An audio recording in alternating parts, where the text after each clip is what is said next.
Hello Chem 1A, this is Chapter 6, Lecture Video 7, and we're going to be discussing enthalpy in this lecture video and in really the next one as well.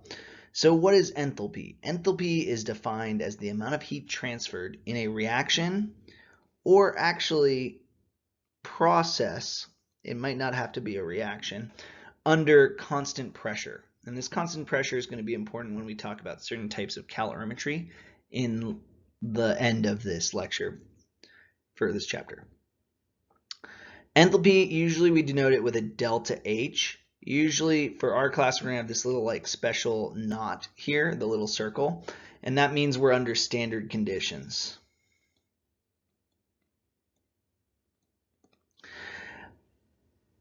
At the end of the day, enthalpy is really just a measure of energy being transferred for a reaction, and it tells us a lot about the system. It's a very important parameter that we would need to calculate, especially if we're going into engineering or in a lot of other places as well. It's definitely important to medicine. So one of the things you should know about internal energy, which is something we talked about in the last lecture video, and enthalpy is that they are both state functions. And what is a state function? So here I'm going to read you the textbook definition. A property of a system that is determined by the state or condition of the system and not by how it goes to that state. Its value is fixed when temperature, pressure, and composition and physical form are specified. I don't know about you guys, but that's very wordy and very hard to understand. So let's talk about an analogy that might help us understand what a state function is. Really, what state functions are is they're a reaction or a calculation that is path independent. What that means is if I calculate my answer using different values from you, I can still get the same answer as you, even if you took a different path to get your answer.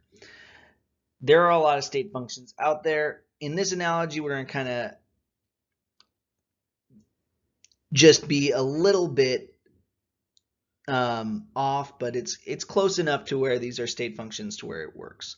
So let's say we're all going to take a road trip, and half of our class is going to take the green path, and the other half of our class is going to take the pink path, right? So some of us we're all going to start just south of Chicago, southeast of Chicago, and we're either going to go to Atlanta, then Salt Lake City, then San Francisco, then Los Angeles, or we're just going to drive straight to Los Angeles. Now, some things that might be state functions are change in elevation, change in latitude. These are going to be the same because at the end of the day, we all started at the same elevation in the place we started from. And since we all ended in the same location, our final elevation is going to be the same as well. So our initial and final elevations would be the same for both paths, which means our change in elevation would be the same for both road trips. Another thing is latitude and actually longitude. Our changes in latitude and longitude are going to be the same because, again, we started in the same place, we ended in the same place. Some things that might not be state functions on our road trip could be the time to do the road trip, right? The pink path is most likely going to be much faster of a road trip, whereas the green path is going to be much longer. The distance is going to be very different too. The pink path is going to be a much shorter distance of driving than the green path. So effectively what a state function is it can be calculated. It's a function that allows us to calculate things different ways but get the same correct answer. So how is enthalpy important? Well, enthalpy allows us to know what type of reaction we have, if it's endo or exothermic. The sign of delta H actually tells us this. So if I know that the reaction is negative something, then for the enthalpy, then I know that that reaction is an exothermic reaction, i.e. releasing heat to the surroundings. Whereas if it's a positive value for delta H, then I know that that reaction is endothermic, i.e. absorbing energy from the surroundings. Now, the actual magnitude of delta H, how large the number is, depends on a lot about the reactants and products in the reaction and their physical state and the state of matter that they're in. For instance, if we have more complex compounds, that usually means there's more bonds. That would have an effect on the magnitude of our delta H. The amount of energy that's going to be transferred by a reaction is actually dependent on how much reaction actually occurs. So for instance, if I have a lot of reactants present, that's going to release or absorb a lot more energy than if I had a small amount of reactants present, because in the small amount case, we have less reaction occurring. All of this stems from a way to quantify these numbers, and that brings us to standard enthalpies of formation.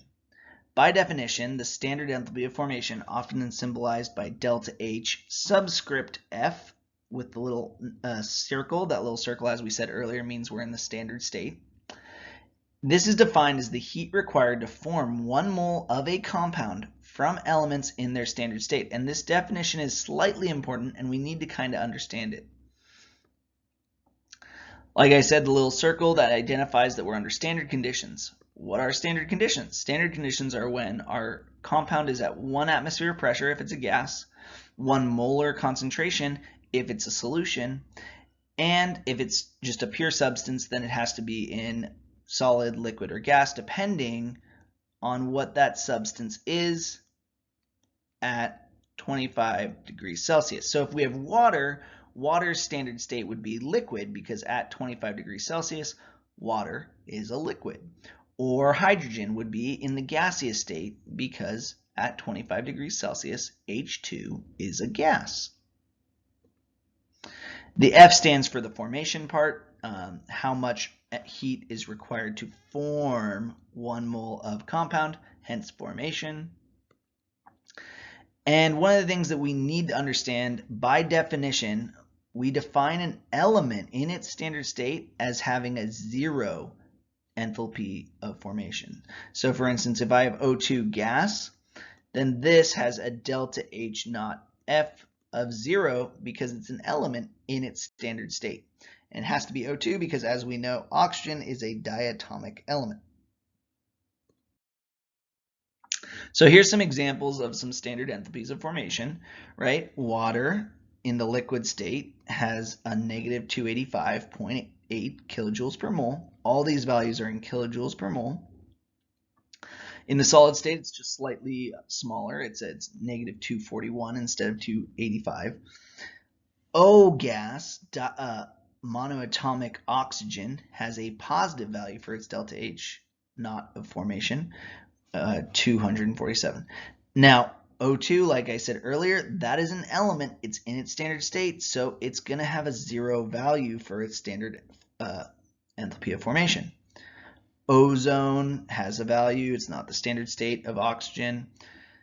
Diamond is an element, carbon. It's just carbon by itself, but it's not in the standard state. The standard state of carbon is actually the graphite state. And so that gives us the 0 there, and diamond has a very slight enthalpy of formation. And carbon in the gaseous state has a very large standard enthalpy of formation. Okay, so let's look at something. It's one of the few times where we actually can have fractions in our balanced equations.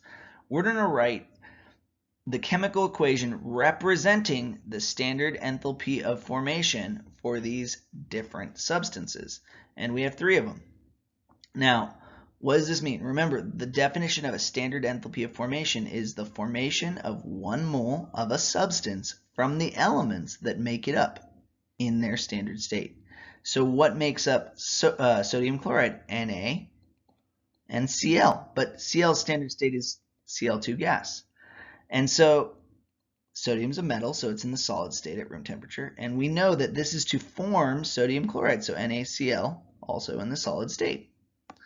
So now we need to balance this reaction. But part of that definition is the amount required to form 1 mole. And that's important. That means this number in front of our product here has to stay 1. Well, I have 1 sodium on both sides, so this isn't a problem. But I only have 1 Cl on this side, and I have 2 Cls over here. How can I get these to balance while keeping this a 1? I have to put half in front of Cl2. And so this is one of the very few times that we're okay with a fraction in our chemical equations. So if we do this for calcium carbonate, we got to do it from the elements that make it up. Well, it's made up by 3 elements: calcium, carbon, and O2.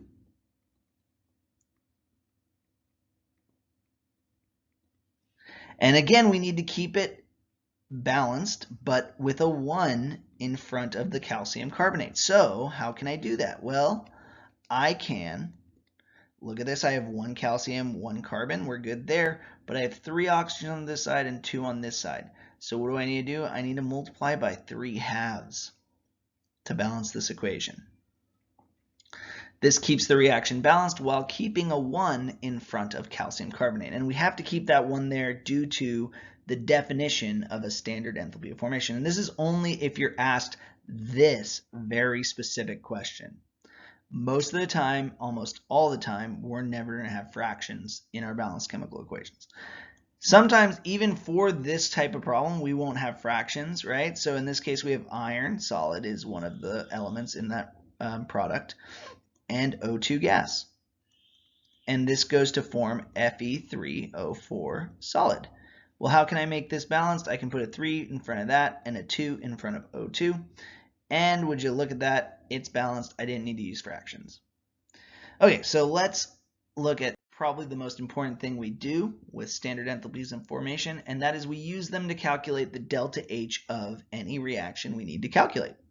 So in order to calculate the standard enthalpy of a reaction, in other words, delta H naught Rxn, we need to use the following equation, which is delta H of our reaction is equal to the sum of, that's what the capital F sigma means, the standard enthalpies of formation of the products in the reaction times their stoichiometric coefficient, that's what the N is, minus, again, the sum of the standard enthalpy of formation of the reactants in the reaction times their stoichiometric coefficients. Again, that's what the N is.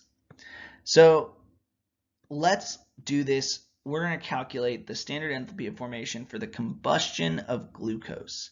Now, glucose is C6H12O6, and in a combustion reaction, hopefully, we now know that we're reacting with oxygen, forming CO2, and making H2O. Now, before I can do anything, we have to ask ourselves, as always, is this equation balanced? And it's not, right? So we need to put a 6 in front of CO2 so that I have 6 carbons on both sides. And I need to put a 6 in front of H2O so that I have 12 hydrogens on both sides.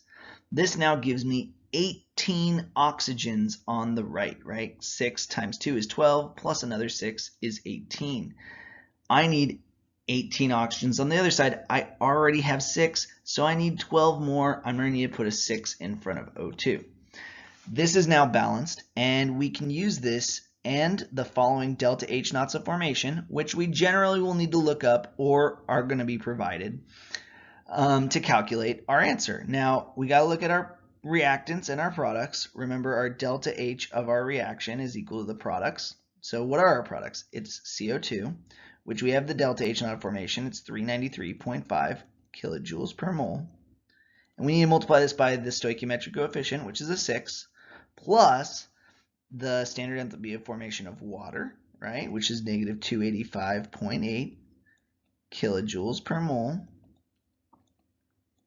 times 6, because that's its stoichiometric coefficient, minus the reactants. Well, that's going to be glucose, negative 1274.5 kilojoules per mole, plus what? Well, we weren't given oxygen. That's weird. But it's not really, because oxygen is an element in its standard state, which means it has a value of 0. 0 times 6 is just 0. And so we can ignore this whole part of that part because it's an element in the standard state, and therefore, by definition, it has a standard enthalpy of formation of 0. If I do not give you one of the values and you think you need it, ask yourself, is that an element in its standard state? Because if it is, then you didn't really need it, because it's going to be 0. All right, so we can hit equals and calculate our value here. And we get that the delta H of this combustion reaction is about negative 2,801.3 kilojoules per mole. Now, negative should have been an obvious thing because this is a combustion reaction, i.e. an explosion, so we should have expected this value to be negative. But yeah, this is how we'd calculate that. If you have any questions at all, please feel free to let me know.